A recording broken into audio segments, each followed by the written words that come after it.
Halo semuanya para murid, kita bertemu kembali dalam pembelajaran fisika. Kali ini saya akan menjelaskan tentang dinamika gerak rotasi. Nah, karena ini pokok bahasan tentang dinamika, berarti pasti membicarakan tentang gaya. Gaya yang menyebabkan benda bergerak rotasi. Karena pada bagian sebelumnya di kelas 10, Anda juga pernah belajar tentang pengaruh gaya pada gerak lurus, pada gerak melingkar, dan juga pada gerak harmonik. Nah, bagaimana sekarang gaya itu bisa menyebabkan benda bergerak rotasi?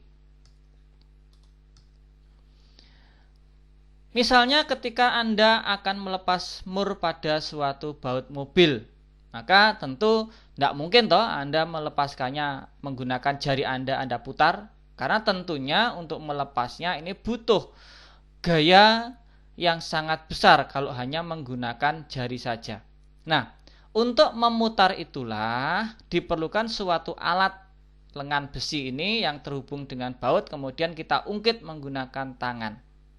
Ketika gaya kita kerjakan pada ujung tongkat besi, maka pada bagian porosnya ini akan berputar. Nah, perputaran itulah yang kita sebut sebagai gerak rotasi. Dia bisa berputar porosnya karena adanya momen gaya yang bekerja pada poros dari alat tersebut atau pada maur baut itu. Momen gaya disebut juga dengan nama lain yaitu torsi. Merupakan hasil kali komponen vektor gaya terhadap lengan gaya yang tegak lurus. Jadi hasil kali komponen vektor gaya. Sedangkan lengan gaya itu ada titik tangkap gaya dengan titik pusat rotasi. Jadi yang titik pusat tangkap rotasi itu misalnya tadi adalah mur. Nah, mur atau baut itulah sebagai titik pusat rotasinya. Karena mur atau baut itulah yang akan berputar. Berapakah besar torsinya? Bisa kita hitung menggunakan nilai F dikalikan L dikalikan dengan sin theta. Kenapa muncul nilai sin theta? Karena kita di sini harus mendapatkan komponen yang tegak lurus. Artinya jika nilainya itu sudah tegak lurus, maka nilai sin theta itu tidak akan mempengaruhi hasil kali gaya dengan lengan gaya. Tentunya Anda sudah tahu kalau sin 90 derajat itu nilainya adalah 1. Nah, bagaimana sekarang untuk mendapatkan nilai dari torsi atau momen gaya itu? Misalnya kita gunakan porosnya titik O, atau tadi kalau menggunakan diagram itu tempat mur bautnya. Kemudian lengan besi itu ada sebagai nilai R-nya terhadap tangan ketika kita mengungkit dengan gaya F. Nah, ketika gaya F itu membentuk sudut tertentu, maka disinilah kita akan dapat menghitung besarnya torsinya. Nilai dari OA, dari poros sampai ke tempat lengan titik tangkap gaya pada posisi tadi tempat tangan kita bekerja, itu adalah sebagai nilai lengan gaya OR.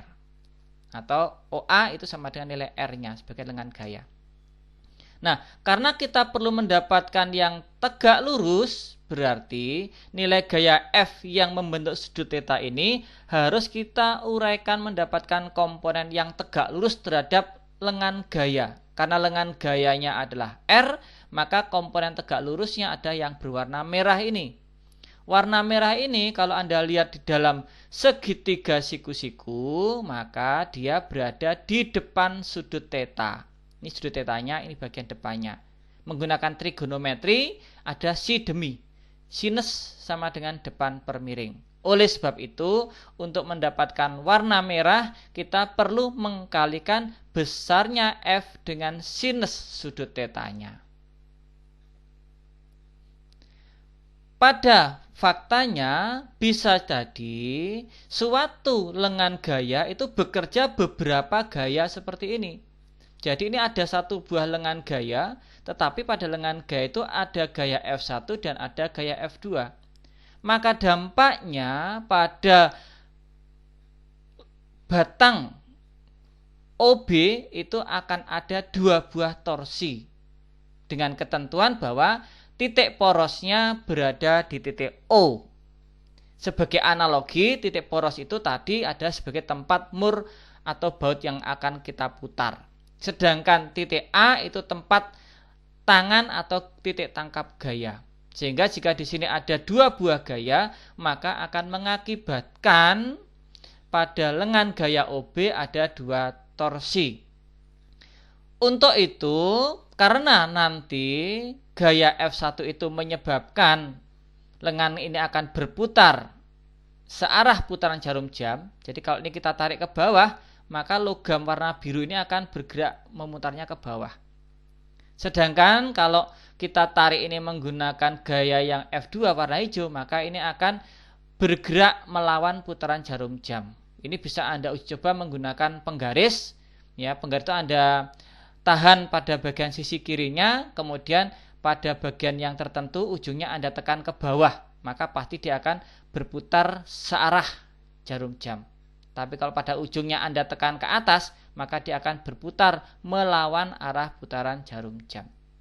Maka dengan menggunakan tanda, kalau melawan jarum jam bertanda positif, kalau searah jarum jam bertanda negatif. Jadi ini seperti melihat sudut.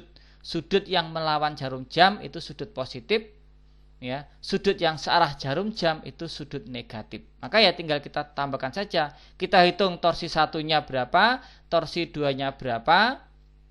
Kalau dia searah jarum jam kita beri tanda negatif, kalau dia melawan jarum jam kita beri tanda positif. Contohnya ini, misalnya pada satu tongkat dengan menggunakan porosnya titik E, ada 3 buah gaya, kita diminta menghitung torsinya masing-masing. Maka kalau akan menghitung torsinya, kita tentukan dulu titik porosnya titik E. Berarti kalau gaya F1 itu lengan gayanya adalah EA, itu lengan gayanya. Besar gayanya adalah F1. F1 dengan EA sudutnya 53 derajat, maka menghasilkan nilai 16 Nm. Sedangkan torsi pada 2 menggunakan lengan gaya EB. Gayanya F2, kebetulan sudutnya sudah 90 derajat, maka kita hitung nilainya di sini. Sedangkan untuk torsi yang ketiga, karena kita menggunakan porosnya titik E sendiri, berarti titik E itu sebagai poros gaya pada F3 tidak memiliki lengan gaya. Kan tidak punya jarak, berarti jaraknya atau lengan gayanya 0 itu sendiri. Maka untuk torsi 3 nilainya adalah 0. Bagaimana kita menghitung sekarang resultannya? Kalau ingin menghitung resultan torsi, kita tentukan dulu di sini ada 3 torsi. Torsi mana saja yang searah jarum jam, itulah yang nanti bertanda negatif, yang melawan jarum jam bertanda positif.